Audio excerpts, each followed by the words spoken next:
Hello everyone, this is Asim and I'm back with the third part of this Python for hacking series. So in the previous two parts I had been talking about how to use Python for some basic stuff like loop and file handling and reading from files, string manipulation and stuff. In the previous part I talked about this specifically about this parsing the HTML. We sent some GET requests to fetch the top 100 websites. We got the top 1 million website list from Cisco Umbrella CSV file. We downloaded it and then we extracted. It was a CSV file. We parsed it using Python and then we used it to get the top 100 domains. We also did some exception handling and we did a generate exception all handling kind of thing. In this part, we'll start with creating a Git folder because that's where we'll be organizing our whole of the code. And right now, it's just like we are just saving files and all. We don't have the previous versions. Whereas if we save it on a version control system like Git, so that way we could like reverse back if we make some changes that are not meant to be, or we can parallelly work on different features of the same thing. So I'll show you how powerful that is. For a lot of you, that might not be, you might not feel that it's very powerful, but trust me, as and when you grow in your career, if you just start making software, you would realize the potential of it and how useful it is. So you'll be using GitHub. If you don't have an account, make sure you create an account on that. I'll show you how we'll be creating a new repo and we'll be pushing all the code. We'll start with git init where we'll be initializing the repo in the code folder. I'll show you everything. I'll ask you to preferably do git commands manually on a terminal instead of using a GUI. Like you can use VS Code for as an IDE, but don't use it for git push and adding commits and all those kinds of things. With that done, we'll be using Dict. It's a new data type, rather hash table. Don't get absorbed by the heavy terms hash table, data types, and all that. It's just a way that how you have JSON, like there's a key and there's a value, and they are only unique keys. They are not like same name keys multiple times. So that's what we are gonna use. We'll be using that to get the unique domains from the top 1 million domains, and I'll show you how many of those domains we got. Like there could be multiple domains, so we'll just figure out the unique domains from that. I think that would be for it. In the later part, I'll also try to, if time permits, I'll try to show you that how we can check for sensitive, like how we can figure out whether by getting a HTML page, how we can figure out whether it's a sensitive page or something that we should look for. Like for example, if it has something as Jenkins in the title, or let's say login page or admin dashboard, then that is something that we should look for and our program should automatically alert for the same. So if we have the time, I'll probably add that part, how we can do that towards the end of the video. With that said, let's get started. So this is the previous part, probably you would have seen. If not, please go onto my channel and check this out. And let's come to this Git folder. So this is my GitHub. I'll go and create a new repository, and this is a new repository. Let's say I give it a name Python Web Scanner YouTube. Okay, cool. That sounds like a good name. Just create a repo. You can keep all these are optional. You might have HTTPS here. So that also works. I prefer Git because then I don't have to type my username and password. If I use a HTTPS thing, I would have to type my username and password. So here are the instructions. To create a new repository on the command line, git init. So I'll go to my VS Code. This is my VS Code. In the bottom, if you press Control and the tilde operator, the key before one, you would get this from the bottom. So just type git init and it has written initialize empty git repository in this particular folder. Now the second command is git add readme. So instead of adding the readme, first I'll show you what is the current status. So it shows a few things. Let's try to understand it one by one. It shows on branch master. So in this Git, there's a concept of branches. So at one point of time, people can be working in different branches and that won't change the main code. So the master code, that's what it is. So that's why there's this branch concept. I would add some links for this as to understand how Git works and what is Git and everything. That would be very useful. No commit set. Commit is like whenever you push some code or whenever you create some change, you create a commit when it is some meaningful. Not like editing every line and you are making a commit. Like once you have done some meaningful work, you create a commit. That means basically you're saving it, and yeah, that's basically it. Untracked files, basically these files are not tracked by the Git version control system. So we need these to be tracked. So that's why it's saying git add and the file name to include in what will be committed. So before committing or before saving, you need to at least have Git to track those, so that if you make any changes, it would show that this file has been changed. So first we'll use git add, let's say hello world. Now if we show you git status, so you can see that changes to be committed, this is the new file and these are not still added. So there's a shortcut for it. If you want to add the whole folder, you just put git add dot and it would add all the folder.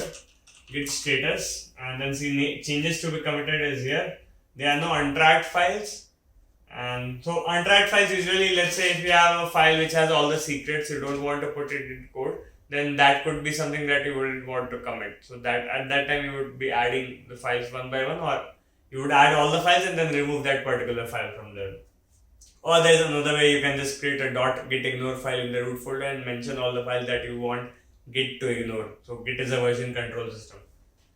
Don't get confused with all this like bombarding of data, just follow me along. So git status, all the files are there. Now what we need to do is git commit -m. You can see the instructions here as well. So after adding all the files, there is this, what is the first commit. So let's say this is the first commit. Git commit -m. And if I show you git status now, it will show on branch master, nothing to commit, working tree clean.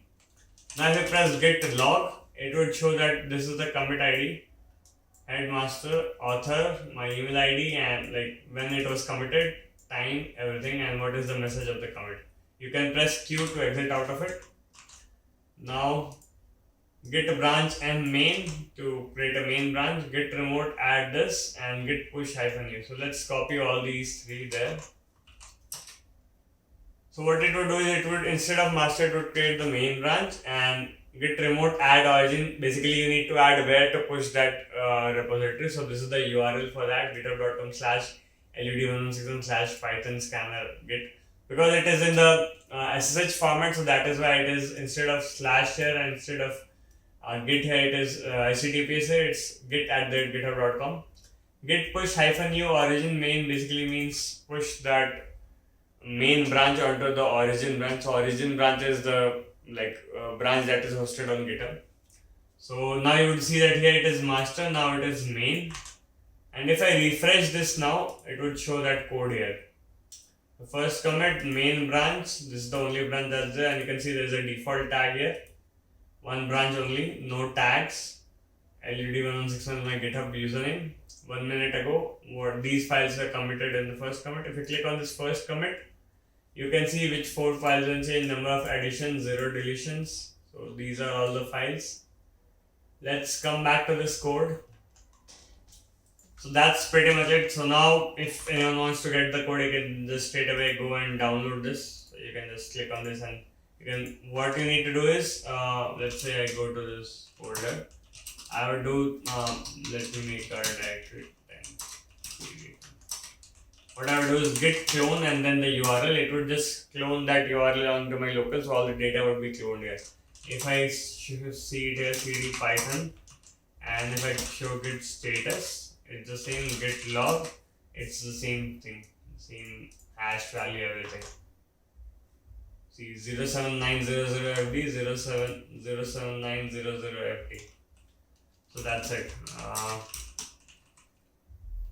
Python, okay, this is the folder. Yeah.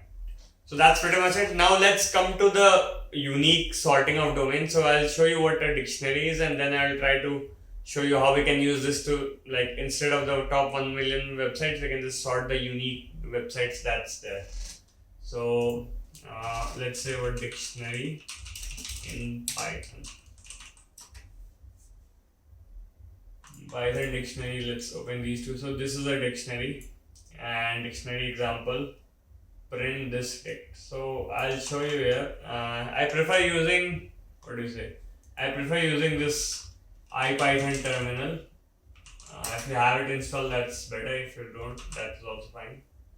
Let's say this, so sorry, this Dict. So this is a dictionary that has brand Ford, model Mustang, year 1964. Now if I do is this dict dot get brand, so I'll get Ford because it's trying to fetch the value that's there on that particular key. So the key here is brand and the value is Ford. Let's say if I do this brand one, because if there is no key for that, it will just give an empty response. You can also have a default response, let's say none.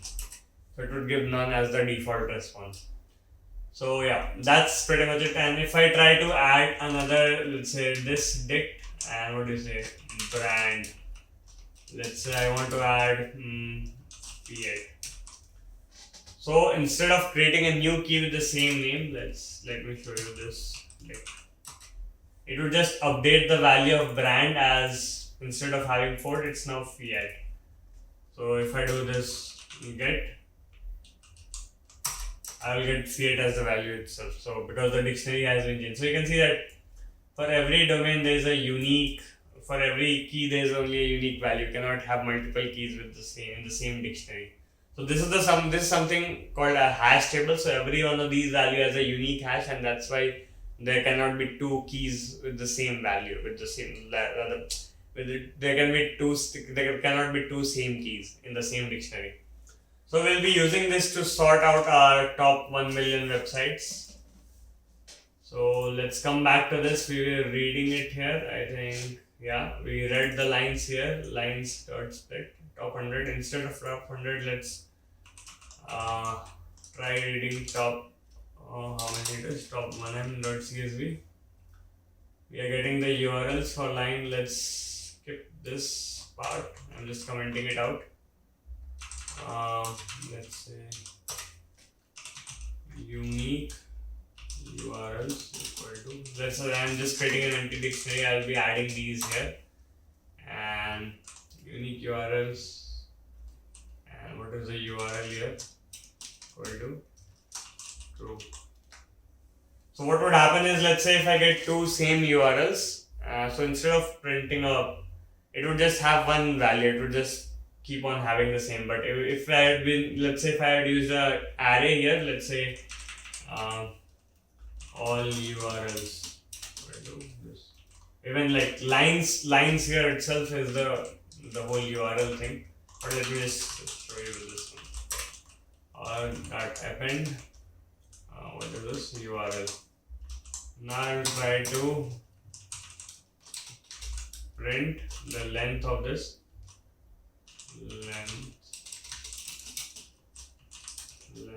Lines. So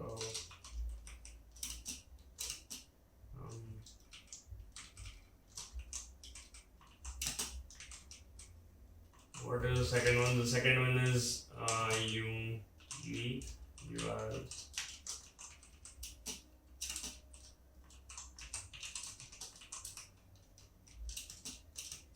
And then the third one is length of, what is it? All URLs. All URLs, let's try to print it out.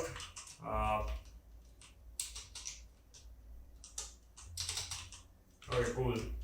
Let's try running this one. Python 3 scanner.py. Oh, I don't want to print this. It would be a huge amount. I'm just commenting it out. Index out of range. Why is that?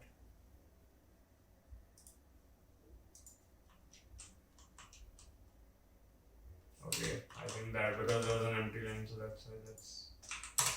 Let's try this one. So yeah, see 1 million lines that is there. Unique URLs is still like 1 million, and length of all URLs is also 1 million, because all of these URLs are different URLs. But if I say that, okay, I don't want, let's say this one Luminati.io, I don't want all the different unique subdomains. I just want this Luminati.io.